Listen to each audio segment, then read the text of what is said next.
తెల్లవారితే చక్రవర్తి అయి రాజ్యమునేలే రామయ్య తండ్రి మాటకై పదవిని బదలి అడవులకేగెనయా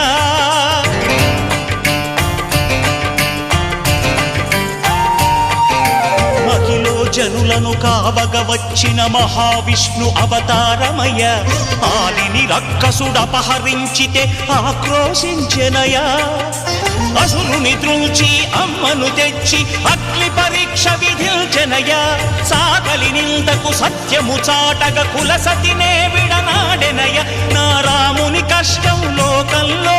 ఎవరూ పడలేదయ్యా